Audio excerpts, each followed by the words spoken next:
This should make a lot of Christian Republicans embarrassed. If white evangelicals in Iowa came together today and said no, they could crush this within minutes. People would be apologizing. They would be saying, no, this was a misunderstanding. We forgot to put this or that in. And do you know the impact that would have and the message that would send across the nation?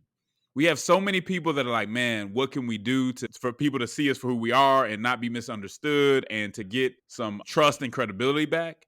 These are the type of things that you can do.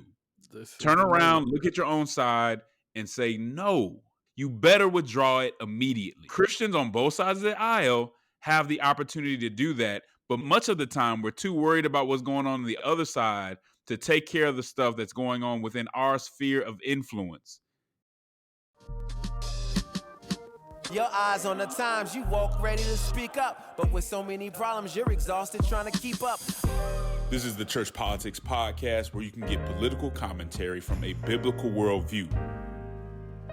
We're not trying to be conservative or progressive. We're trying to be Christian in the public square. And I'm black as heaven. I'm made in God's image. Nobody can change my settings. Hey man, cut off my knees and put an end to my search. It's easy to sell your soul when you don't know what it's worth. With your no good and camp, you're listening to the And Campaign's Church Politics Podcast with Justin Gibney, that's me, and the Windy City representative, the baddest brother above the Mason-Dixon line, my play cousin, the Right Reverend Christopher Butler.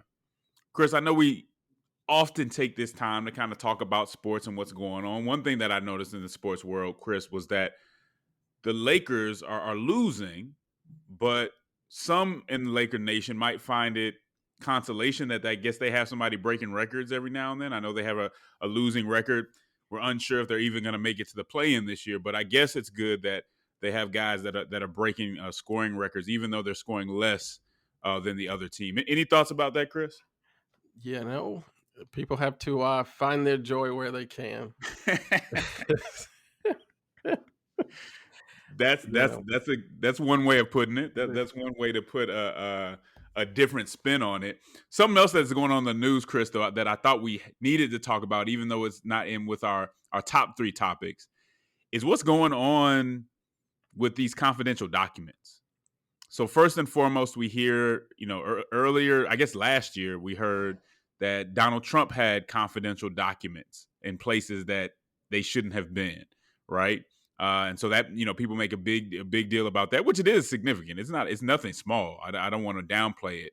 But then we find out that Biden has confidential documents that were in places that they should not have been, like his garage. Now, the difference between those two, and we don't exactly know what the documents were, especially when it comes to Biden. The difference is that Biden is giving the documents back. He's not trying to keep them and things like that. And we did see that with Trump. But it's not just Biden. Now it looks like former Vice President Pence actually had confidential documents. If this says nothing else, there's quite a bit of sloppiness going on with these confidential documents. The other thing that might happen, and this does happen in government, is that they're slapping confidential on documents that may not be confidential. Now, the reason that people might do that, and I don't know this for sure, but it does happen. The reason that somebody might do that is when you say a document is confidential, then nobody can, if you do a Freedom of Information Act, which, just so you guys know, every citizen has the right to see government documents. Government documents don't belong to the people in government. Government documents belong to the people. They belong to you. So as a general matter, you can always do an open records request if it's local, a Freedom of Information Act request to get documents to find out what's happening in government, just so you know that. And so sometimes what happens, probably more often than it should, is people say, people in government mark something confidential when it really shouldn't be confidential. That could be part of it. There's a lot of things that could be happening. What is your take on this really quickly, Chris? Yeah, I mean, I probably have given most of my attention to that last piece that you talked about, which is that there's probably an overclassification of documents within kind of like the administrative state. And I just remind people, the thing that like prevents us from knowing certain things about like the investigation into the assassination of President Kennedy is this classified marking that you put on documents. And so uh, when you see, the sitting president, the immediate former president, the immediate former vice president, all having the same sort of issue, it might suggest that just maybe it's not that everybody who's ever been in the White House is crazy, but some consideration should be given to the fact that maybe some of these documents are being classified and don't necessarily need to be.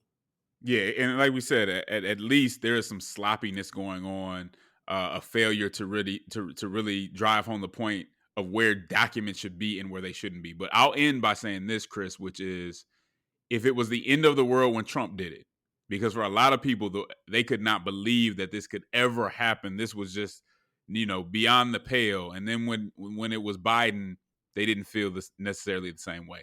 Let's just make sure that we're consistent, right? Yeah, because the Maybe same thing when is we on the flip react to side. certain things, we shouldn't be as hyperbolic, because when it comes back to you, you probably would want people, or to your side, whatever Yeah. side that may be, you may be talking about it a little bit differently. Go ahead, though, Chris. Yeah, no, I was just gonna say the same thing is on the flip side. If it was not the end of the world when it was Donald Trump, then it Yeah. can't be the end of the world now when it's Joe Biden. And it's funny to see in this close proximity of time, like people completely flipping their script and like totally tying themselves into knots, trying to make the exact same thing so vastly different, so very soon after the initial instance. It's kind of hilarious to me. Yeah, and there are some differences, but the underlying issue, which is Yeah, having classified documents where they're not supposed to be, there's not that much difference. And so yeah. you're right. We should be consistent in how we react, cutting both ways. As always, y'all know we want to give a shout out to our sponsor, the Fetzer Institute, for supporting us in what we do and how we do it. We also want to shout out all those other folks that give to our Patreon. If you want to give to the Church Politics Podcast and receive extra episodes. So every episode that we do, we don't necessarily put it out. Some of those are premium episodes. If you want to hear those episodes as well, go to our patreon.com/churchpolitics. So you know what it is, y'all. Grab your Bible, get your mind right, and prepare to think, not like a Republican, not like a Democrat, but to think like a Christian. Chris, as we often do, I would like to start with a little bit of scripture, if you don't mind, sir. And it goes something like this. There was a rich man who was dressed in purple and fine linen and lived in luxury every day. At his gate was laid a beggar named Lazarus, covered with sores and longing to eat what fell from the rich man's table. Even the dogs came and licked his sores. The time came when the beggar died, and the angels carried him to Abraham's side. The rich man also died and was buried. In Hades, where he was in torment, he looked up and saw Abraham far away, with Lazarus by his side.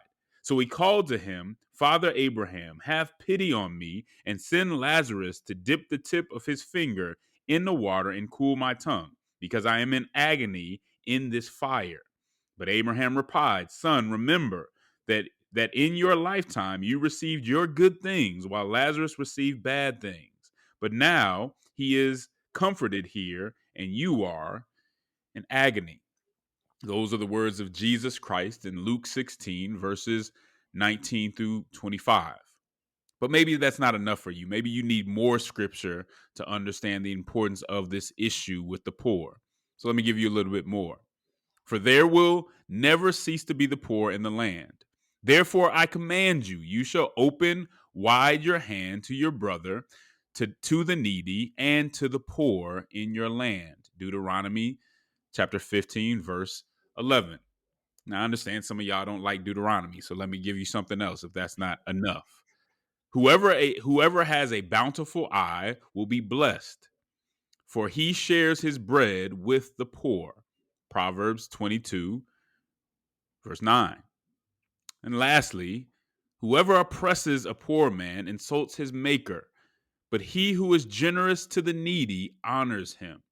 Proverbs 14:31. The Bible talks quite a bit, Chris, as you already know, about the poor and how we should treat the poor, the place that the poor have in God's in God's sight. All right. Now, apparently, some Iowa Republicans want to reform SNAP benefits in their state. SNAP stands for Supplemental Nutrition Assistance Program. It's basically food stamps. These are food stamps for eligible Americans, meaning Americans that have a low income, to receive a monthly amount of these food stamps, basically to buy groceries. Now, they actually used to be paper stamps. Now the money, I think, is put on a debit card. It's a federal program, but it's administered by states. And so the states decide who is eligible, and they actually issue the monthly allotments. Now, the government pays 100% of the amount of the money that's placed on the cards, but they split the administrative cost 50-50 with the states. Okay? So we have 39 Iowa Republicans who co-sponsored a bill that we require SNAP recipients to abide by a more restricted list of food items, and it would also add a job requirement. So recipients would need to work 20 hours a week in order to get the benefits. Okay, so if for some reason you weren't working, even if it was a personal problem and you weren't working, I guess your kids wouldn't be able to eat because you're not working. Go figure. The program would no longer, under this bill, the program would no longer allow recipients to buy these items. And this is what really struck me, Chris. Under this bill, recipients of SNAP funding would not be able to buy white bread. They would not be able to buy American cheese. They would not be able to buy fresh meat with their SNAP card. The meat they would be able to buy would only be canned meat. It would also prevent them from buying butter, cooking oils, spices, white rice, rice noodles, and check this out, canned vegetables, fruits, and soups. I just want y'all to think about that for a second. That's a pretty big list. And one of the things that stuck out to me, Chris, when I saw this list of things is not only that it makes it harder for people to shop, because a lot of times these folks are shopping at places that may not have a lot of fresh fruit, may not have a lot of fresh vegetables and all that stuff. But a lot of the stuff that you're now forcing them to buy is more expensive. White bread is the cheapest kind of bread. American cheese is sliced American cheese is fairly cheap. But you're cutting this off, right? So you're making it more expensive. You're putting a heavier burden on them. And maybe they just like some of those foods. Now, I'm not opposed to putting some limits on what people can buy, but this just feels to be quite excessive, to say the least. I mean, it's restricting one's ability to make their own food choices. Maybe these folks think they're teaching these poor people a lesson. Maybe if they can't eat as much, then it'll incentivize them to be more like you, or more like you would want them to be. But I think that this is wrong-headed. And Chris, I'll be straight up with you. I would say that at best this is paternalistic, right? You deciding exactly what somebody can have and limiting it to an extent that to me is unreasonable. Maybe it's just a lack of concern, which is probably a little bit worse. But at its worst, it almost seems like a disdain for the poor. I truly hope that as they were creating this list, as they were making these work requirements, which much of this, and I want to be fair, go along with what WIC kind of requires. I hope the budget didn't play too big of a role in this. I hope other things didn't play too big of a role on kind of putting these restrictions on these people. Now, some people, on the other side may say, well, this is a matter of avoiding fraud. This is about nutrition and so on and so on. So we want to voice that side of the conversation as well. But I just don't think this is healthy. I think there's a lot of reason to question it. Many Iowans have come out against this. But Chris, what is your thought just on this, I guess some would call it a reform of the administration of SNAP in the state of Iowa? Yeah, so I was I was glad that you grabbed this for a point of discussion. It is one of these things, and I think if somebody goes back and listens to a bunch of church politics podcast episodes, you won't find many times when I say that something or someone is racist. But I would suggest that this is deeply racist and totally dishonest, because it is. You do have people on kind of like the other side who are promoting this legislation, talking about this from a fraud perspective, but there's no evidence of mass fraud when it comes to SNAP nationally, and especially not specifically in the state of Iowa. There are some people who are talking about this from the perspective of sort of nutrition, which would be grossly paternalistic, but this is not about nutrition, because this package of legislation is saying that you can't buy fresh meat, but you can buy canned meat.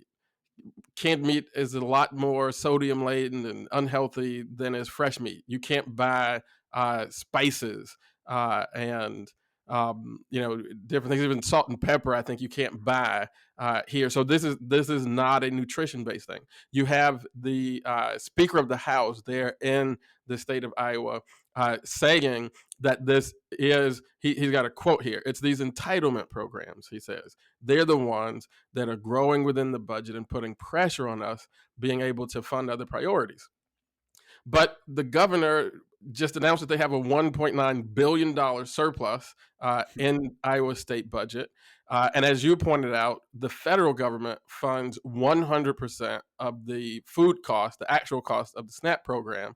The 50-50 split is on administration, and all these new rules will increase the amount of administration that's necessary for SNAP in the state of Iowa. So this would probably increase cost instead of decreasing costs. So the only kind of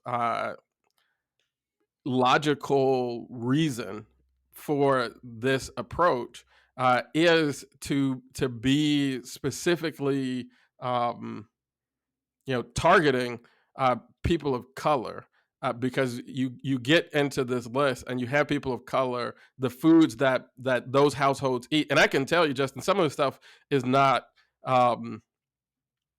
it's not so much like a income level thing. It is an ethnic community thing. Like I know a lot of very solidly middle class Mexican American families that I'm personally friends with, and when I have dinner at their house, we have refried beans, and it's not because they're poor; it's because they're Mexican, and this is part of like the cuisine that they prepare to eat. So this is I think that food list part is terrible. But what I think is even worse is that the food list part of this, I think, is all smokescreen and kind of a distraction tactic from the real goal of this legislation, which you touched on. Because this bill is never going to be enforced as written in terms of the food list, right? So because you have major lobbying groups in the state of Iowa who have already come out against this regulation. One of those major lobbying groups is Tyson Foods, and Tyson Foods doesn't want this list because Tyson Foods wants to create a bunch of crap food and sell it to poor people. And I will note, we maybe talk about this on a different podcast, there's no regulation on corporations selling unhealthy stuff to the population, just regulation on people who get SNAP being able to buy it. But Tyson and all these other lobby groups are not going to let this go through. Even if they pass it through the legislature and the governor signs it, it would have to be approved by the USDA. United States Agriculture Department would have to approve it, and they're not going to approve it. So I think this is all kind of like smokescreen, so that people pay attention to this food listing while they really push through the other draconian elements of this, which you talked about in your intro to this, I could see a compromise, so-called compromise bill that goes through that does put like this new income limit, which says that you can't have over $2,750 in assets and savings combined. If you save more than $2,700, then you're off of the SNAP program. And again, those of us who are like running households and living in this very badly impacted by inflation world that we're living in right now, $2,750 is not like a ton of money to have in savings, especially when you think about this is not savings, this is overall assets, right? So they're like literally going to be counting, like if your child has a savings account that their grandparent or somebody in the church started a savings account for the kid, that kid's savings account is included in the assets that your family has. If you have a second vehicle, the first vehicle doesn't count against the assets. But if the household has a second vehicle, no matter how many people are in the household, if the household has a second vehicle, that vehicle, the value of that vehicle, is going to be counted against the assets. That means virtually every household with two vehicles are going to be very close to getting put out the program because there are not a lot of vehicles, Justin, that actually drive and can't be valued over $3,000. They're going to be performing new assessments. They're going to be assessing these people on a monthly basis to see whether they continue to qualify for the program. And this kind of work requirement, especially when the two-car thing comes into play, and then you add that work requirement, a lot of times it's very two people working, two adults working in a home are a lot of times dependent on having that second vehicle, right? So if you can't have that second vehicle, one of those folks may not be able to work, but this new law is going to say both of them have to be working at least 20 hours, but they can't have that second vehicle.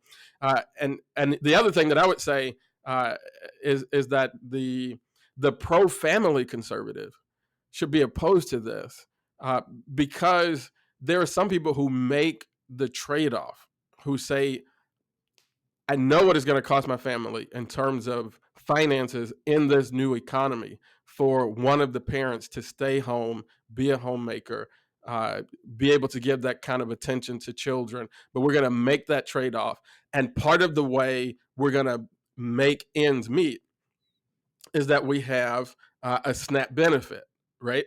But with the work requirement, that option has been taken off of the table, which is something that I think that pro-family conservatives should actually be in support of, making it easier for parents to be at home with their children, not more difficult.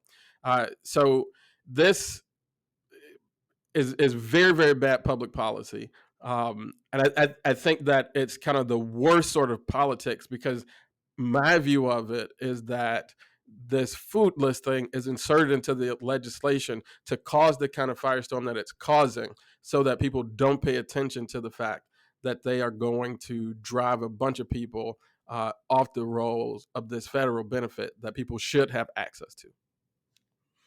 It's something to think about, man. And let me say this before I respond to what you were saying. I want to be very clear because when I first shared this, I had some folks hit me up on Facebook like, wait, when does this go into effect? It hasn't been passed yet.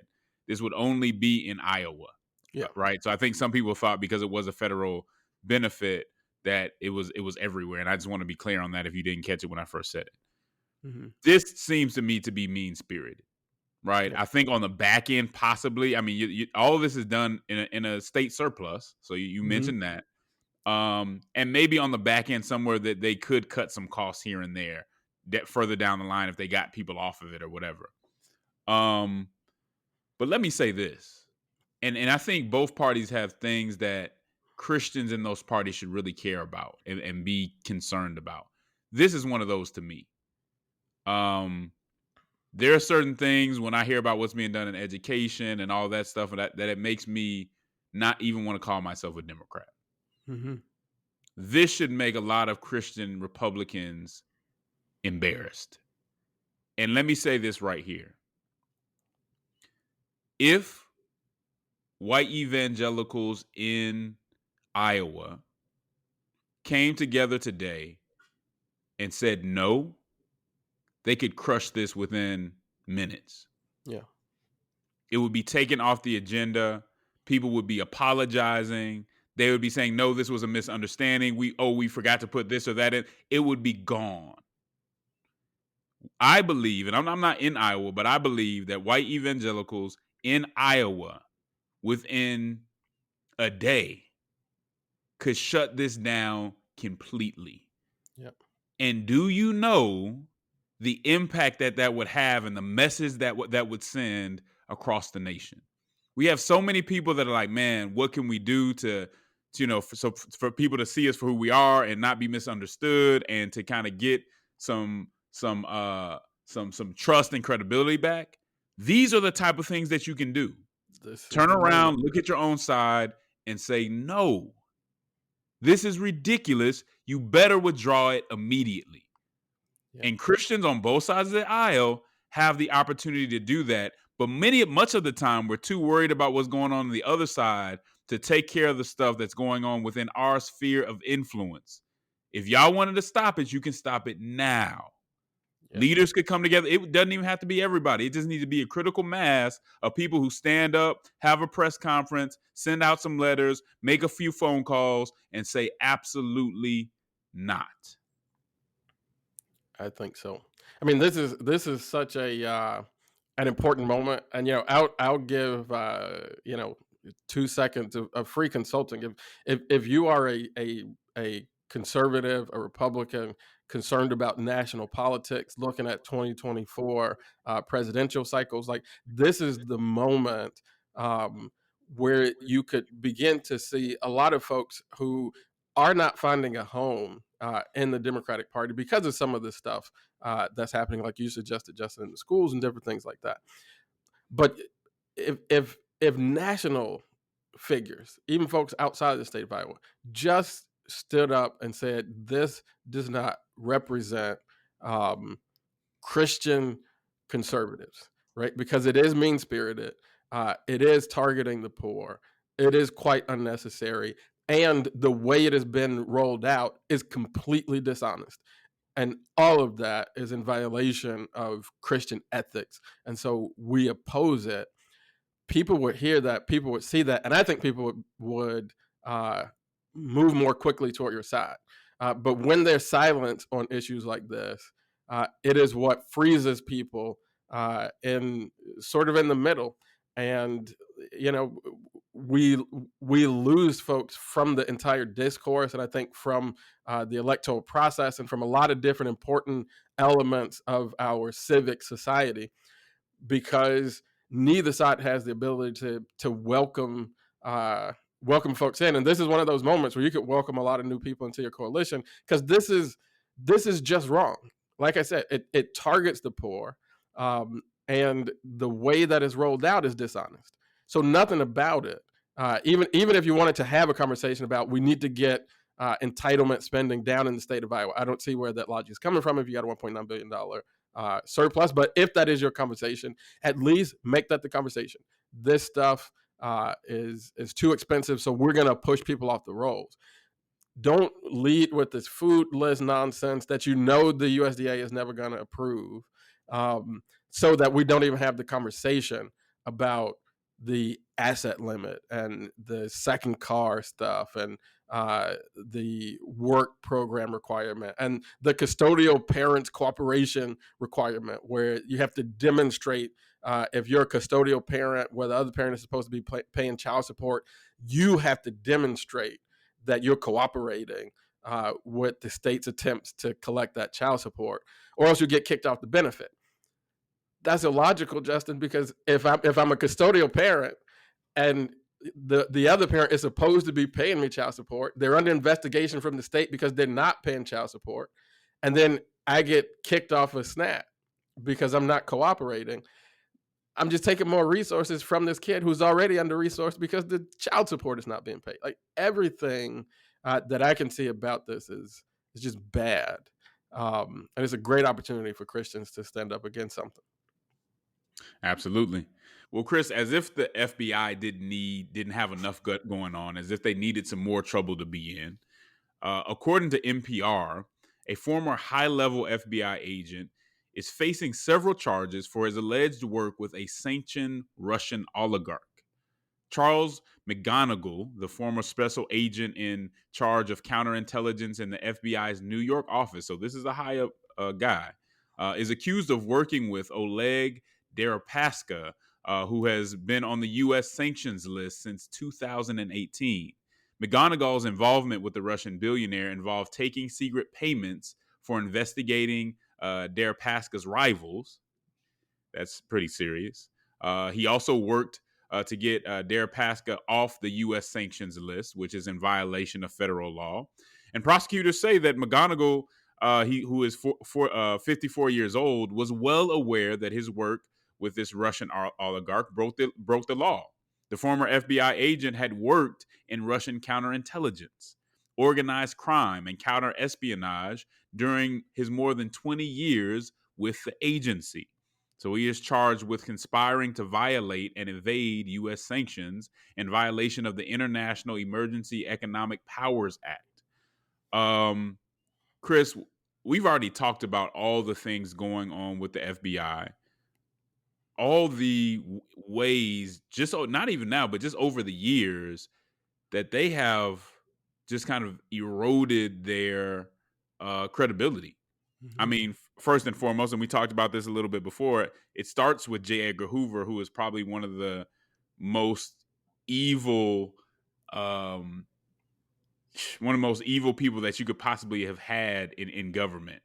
Some of the things that he did, and again, you can hear more about some of the things that he did if you get Patreon, because we talked about that on one of the episodes. But as important as this agency is, to have over and over to have these just crazy incidences, these crazy violations of the public trust, these abuses of power. This is somebody who was over a whole department in the FBI's New York office. He's over counterintelligence. This is somebody who early on was in the conversations when people were saying that Trump was colluding with the Russians. And here you have him making money on the side with a Russian oligarch. It's one of those stories, and they were saying this too on Breaking Point. It's one of the stories that you can't even really make up. This is like a movie or something, right? So much talk about Russian collusion and the FBI and what they were doing about it and who was involved. And come to find out, the FBI themselves, through one of their agents, was involved. Chris, help me out here. What's going on, man? What are your thoughts? Yeah, I mean, this is it's crazy. The guy investigating Russia collusion is involved in Russian collusion. Very insane. The big issue for me is that the thing that makes this guy McGonigal, what makes his activity illegal, is that this particular Russian oligarch was under sanction. And it seems to me, best I can read it, I'm no specialist in international affairs, but it seems to me that the implication is, if this guy was not under sanction, this would either not be illegal or at least not as easy to spot. And so when I look at that and look at how brazen this activity is, it makes me question how rare it really is, right? Because I think a lot of the conversation, as I've read a few kind of like news articles about it, a lot of the news articles kind of are discussing this as if it's news because it's rare. And my question is it rare that it happens, or is it rare that somebody gets busted? Or is it rare that somebody's doing this kind of thing with an oligarch from another country who is under sanction? Is it rarely discovered, or is it actually happening on a rare basis? Yeah, that's a good question. And it to me, it feels like when somebody is this brazen with behavior, that it couldn't be,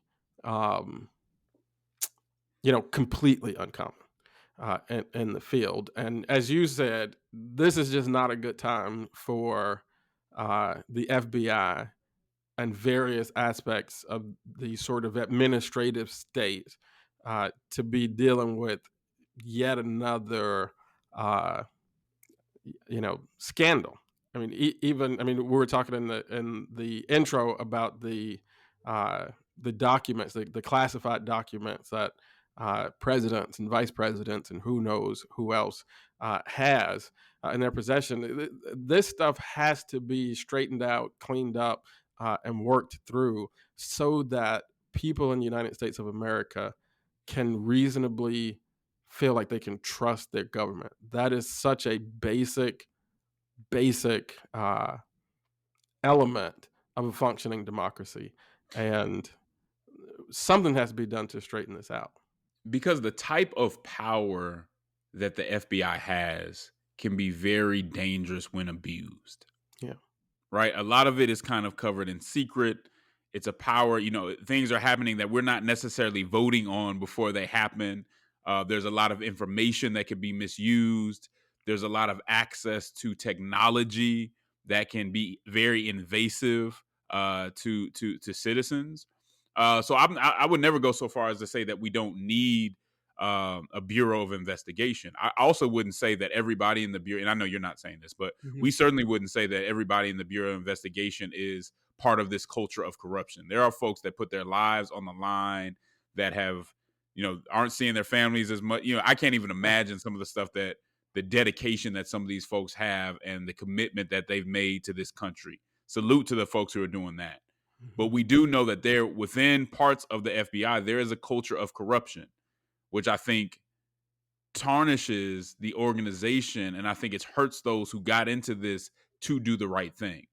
Because even with all the controversies that we hear, there's a whole lot of stuff going on or being prevented that we don't hear about. Right? Where people are working very hard. But again, just like the CIA, when you have these kind of very secretive administrative organizations, that it's very hard to hold them accountable. And so when you do hear something and something does come out and you see there is corruption, you got to do something about it. You've got to say something about it because, the nature of the authority that they have, the nature of the power and what they can get their hands on really can do some serious damage if you don't have people in there who have integrity. This is somebody who's been there for over 20 years, who made it up pretty far up the ladder without people recognizing that the integrity just wasn't there. That's a problem. That's something that needs to really be addressed. And I hope this is taken seriously. At this point, I don't think anybody can say that further investigations, that serious reform is in order, because we cannot continue to have this level of stuff happening. And where's the oversight? Where's the internal oversight? Because it looks like this dude was, his sanctions started in 2018. I can't remember exactly when this whole interaction started, this kind of collusion started, this conspiracy, but you wish that we could have prevented it, or there was some type of accountability that it would have disallowed it from the beginning. And that's another part that I think is something that we should be concerned about. Chris, I'll let you take us out. Yeah, I mean, I take this very, very seriously. I think that this issue of trust might be kind of like the civic, political, social ip of our time in the United States, because this whole system of government and way of life, it depends on the commitment of the people to the system of government.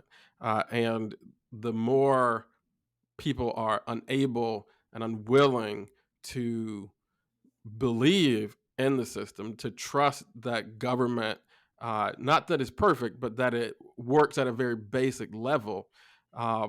If we lose that, we lose the whole approach, the whole way of life. And so these little conspiracies, conflicts, controversies, and corruption that continue to pop up, they have to be dealt with. And then there has to be some way to begin to demonstrate that we are moving into a sort of a fresh approach to these things and taking real efforts to restore trust. I think that trust is in crisis right now in the United States, and trust is what a functional democratic form of government is sort of founded upon. And so I hope that people take this seriously.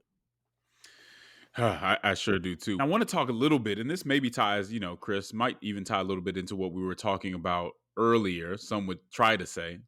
I want to talk about childhood obesity because the American Academy of Pediatrics just put out some guidelines that basically said that children struggling with obesity should be evaluated and treated early and aggressively, including with medications for kids as young as 12 and surgery for those as young as 13.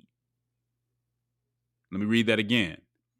Children struggling with obesity should be treated aggressively with medication for children as young as 12 and surgery for children as young as 13, according to these new guidelines that I think were released last week again by the American Academy of Pediatrics. Now, we know that obesity is a serious issue, Chris. Obesity affects about, I think, over 14 million young people in the United States. Researchers have said that, and they said that if left untreated, obesity can lead to lifelong health issues, including high blood pressure, diabetes, and depression. According to CBS News, for the first time, the American Academy of Pediatrics guidelines sets an age at which kids and teens should be offered medical treatment, such as drugs and surgery, in addition to intensive diet, exercise, and other behavior and lifestyle interventions. Now, I'm not a doctor or the son of a doctor, okay? And so I don't claim to be. But it seems to me that there's this trend within medicine to say the answer is drugs and surgery. Mm-hmm. That and I think the background behind this is what people are saying now is that obesity, and I think we've known this for a while, obesity has a lot to do with genetics and all those things. It is very hard for some people to get thin, okay? And I think that's fair. But for when we're talking about 12 and 13-year-olds, to say they have to get surgery or they have to start taking drugs for this, instead of really honing in on diet, honing in on activity, right? I mean, we're bigger than we used to be as a people. Is it because our genes have changed, or is it because we have a different lifestyle? To me, Chris, and I don't know. Again, I'm not giving medical advice here, but it seems like we too quickly give up on things like really serious diets, on things like more activity, more exercise, and automatically say, well, that's just the way it is. And to me, it seems like a kind of determinism, right? Where your genes determine everything about you and you just have to have surgery. There's nothing you can do about it. It's not your fault. And I think what our medicine does a lot today says it's not your fault. And sometimes it's not completely your fault. But it says it wants to take all accountability off the person and just say, here, let me give you some drugs. Let me give you some let me give you a surgery so that you don't feel bad about what's happening to you. And instead of trying to do your best to take initiative to change things yourself without the surgery and without the drugs.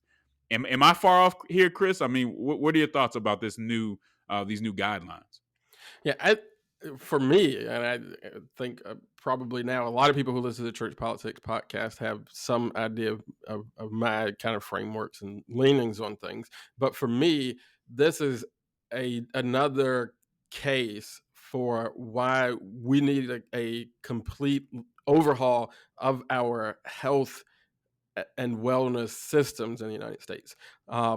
Because like you, I am not a medical doctor and I'm not the son of a medical doctor, but I do know that when you are involved in public service, which people who write for the American Academy of Pediatrics, who write for the CDC, the FDA, like these people are in public service. And if you are in public service, then you should try to avoid the appearance of impropriety. And as long as we have a healthcare system, a wellness system that is so focused on on profit, then it's going to be difficult for people to trust that system. If you're going to give public health advice, don't take payment from pharmaceutical companies. If you're going to give public health advice, don't take payments from big food companies. Because when you take that money and then your advice is obesity is a problem, what we have to do about it is ignore what's in food, right? No regulations suggested, no new restrictions on We're gonna have what to talk people about the can FDA sell. too. We're gonna have to have Right. a long conversation about the FDA on this show. Yeah, Go ahead. we have to. But we're not gonna touch FDA regulation. We're not gonna talk about what's in the food. What we have to do is sell people more medicine, right, and surgery. Now, maybe the posit that somehow our genes have changed so much in the last like less than 100 years that we need to move in this direction. But it's really hard for me to buy that because it sounds implausible, and Wouldn't that be counter evolutionary though? it would be Aren't we very supposed to counter. improve over time? I mean, and especially to deteriorate that much in such a short period of time just seems really implausible. And when everything that you're saying seems to just happen to benefit the people who you're taking all this money from, it's hard to trust it. And so, because even you said in your intro to this, like it is genetically, there are some things in genetics, and so it is really hard for some people to get thin. It's really hard for some people to get fat. Like I know I have some friends who would be desperate to like gain some weight, and they can't bulk up, right? So those genetic things are at play. But in the United States today, statistically, we'll have to say it's really hard for most people to get thin, and that's not all genes. That's lifestyle. That's what we put in our foods. That's how we've organized our cities. That's how we structure our lives. And instead of putting all of our federal resources toward drugs and surgery, which is a windfall for the same pharmaceutical companies that are funding the research and paying the so-called specialists who are giving this advice, maybe we could spread that money out and, instead of just paying for a surgery or a drug, maybe pay for a gym membership, maybe pay for a dietitian. Like we have a couple of friends who are dietitians, and when you find out how much it actually costs to get like a real dietitian to actually like work with you and help you develop like a eating plan that actually works for you, your body type, lifestyle, all that type of stuff, that stuff is expensive. And a lot of our healthcare coverage doesn't cover, especially the public coverage through Medicare, Medicaid. A lot of times that stuff is not covered. So maybe we could be thinking about a more expansive approach to this than just covering drugs and surgery. And so when you have a group of doctors who take a lot of money from food makers and pharmaceutical companies, and then they come out and say the way we solve obesity is not to pay attention to food or lifestyle, just have more drugs and surgery, is a little suspect. So you make a very good point with that one, because there's two ways to go about this. I went to the ideological side of it, where you now have people, I forgot what they call it, like food equality or something like that, Right. where it doesn't matter what you eat. Like, so if Yeah. I sat there and ate 20 donuts, it Yeah. would be the Calories same are as me eating calories. 2 apples. Yeah. There are really people out there, experts. These are the experts in our society that I think we called it food equality. We talked about it on here, that basically said it doesn't matter what you eat. All food is equal. Yeah. Don't feel bad. Don't be shamed by what you eat.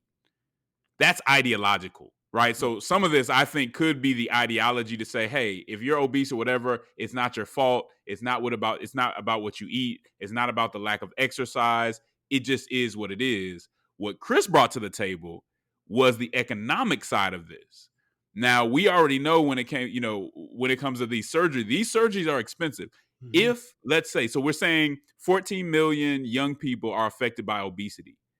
if a small percentage of them started to get these surgeries, that is hundreds of millions of dollars Yep. going into the pockets of it. Now, we don't know this for sure. We're trying to connect the dots. We're trying to show you that, here are the different possibilities of what could be going on. None of us were in the room when they decided to make this change and to promote this. But when we think about the surgeries, when we think about the pharmaceutical industry and how much money they would make if parents stop saying, hey, let's go work out. Hey, let me get you in the sports league. Hey, let's not buy these Skittles. Let's start eating more healthy, but let's get the drugs. That's a lot of money. I didn't really think about it from that perspective, but you bring up a good point, Chris. Yeah, and that's why, because we're not in the room, that's why you have to avoid the appearance of impropriety. Right. Exactly. I'm not in the room, and that's why I need the person who's going to be writing guidelines for health in 2025 to be able to stand up and clearly say 100% without equivocation, I haven't taken any money from pharmaceutical companies. I haven't taken any money from big food companies, and I will not in the future take any money from those folks. Could you imagine, right, Justin? Like, I'm a pastor. We have a lot of pastors in the In Campaign Network who teach a high view of Scripture and a biblical theology. Right now, could you imagine if our congregations found out that we were like all getting $30,000 from like the Bible Society every year? Like it would just to sell them Bibles, yeah. Right. It would undercut the credibility of our claims, right? And so, even if you do believe in a high view of Scripture, I would advise that even if the Bible Society came up with that kind of money and came to you and said, we want to give you personally all these tens of thousands of dollars, and we want you to go out and do interviews and sell Bibles to people. Because even beyond like the Bible Society, like if the publishers of the English Standard Translation, we're like, we're going to pay you all this money, you pump the ESV, like it would begin to undercut people's credibility. And I really hope that nobody's actually doing that now that I'm thinking of this. But I'm painting. It certainly wouldn't be with the American Bible Society. We know them and love them. They're good people. It would be the Bible Society. But yeah, you don't do those types of things. The Bible Society doesn't do those types of things because the men and women who are holding forth a high view of Scripture and actively trying to convince other people to take that same position would not be credible if we were getting all these kickbacks. And that's what you have in this situation. The very people who are making the recommendations are getting all kind of kickbacks from the industries that would benefit from this. If Medicaid and Medicare, especially Medicaid for children, started covering these very few number of drugs that would be prescribed to treat obesity, it would be a boon for those companies. And as you pointed out, Justin, I think the ideological side to this is also important. For me, it makes it even more wicked because we have had a long history of fat shaming and holding up an unrealistic view of kind of body type as ideal. That's real injustice that has real impact on real people's mental health and their quality of life. And so the idea that these folks who are going to benefit economically will kind of latch on to this real justice issue in order to start pushing actual nonsense that's going to benefit them financially, to me, that compounds the level of evil and you want that kind of practice. And if you want to talk about discrimination, the discrimination that you see against people who are obese, there are certain professions where you're not going to see anybody who's obese in those professions. Yep. The way that people who are overweight are treated in the marketplace is terrible. Now, and we don't need to compare evils. We can talk about racism. We can talk about classism. This is a real issue. And so it is something that needs to be addressed.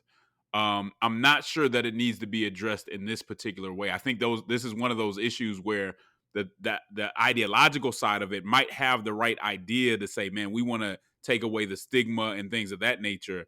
They're just doing it in the wrong way and have come to the wrong conclusion about how that should happen. The other scary thing is that the person that Biden has basically hired to create his dietary guidelines is all the way to the left on these issues. And another reason that I think in the future, Democratic administrations are going to have to find a way to look at the far left sometimes on this crazy stuff that has not gone through the public discourse, that just comes out of some university and they just accept it and run with it. They've got to find a way to say, I can't govern like that. No, I'm not adding this person that has these crazy ideas to my administration. It's not going to happen.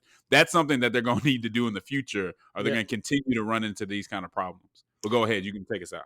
Yeah, and even if you're going to find a doctor that's far to the left on these things, at least find a doctor, which the Biden administration has not done with with signing on this Dr. Cody. I think I didn't pull up the name, but find a doctor who's far to the left and hasn't taken money from pharmaceutical companies and hasn't taken money from food companies.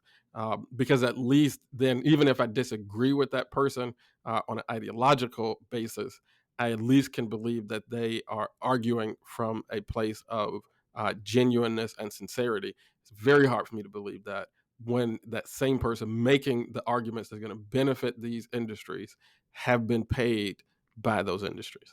Right. They have been compromised, right? Yeah. And so, yeah, it's something that we have to talk about, man. I thought this was a great back and forth. I'll be honest with you. I did not, in my preparation, I did not even connect the dots on the money side of it. But I think that's an excellent point that you make. Well, folks, I hope you enjoyed this conversation as usual on the Church Politics Podcast. We enjoyed having it. And Campaign, you know what it is. There's a cross that neither political conservatism nor progressivism is fit to bear. There's a civic hearing in need of faithful witnesses who love social justice and won't surrender the truth to be loved by the world. Politic with the boldness and compassion of Jesus Christ. Until next time, Ann Kemp. Well, holla at you.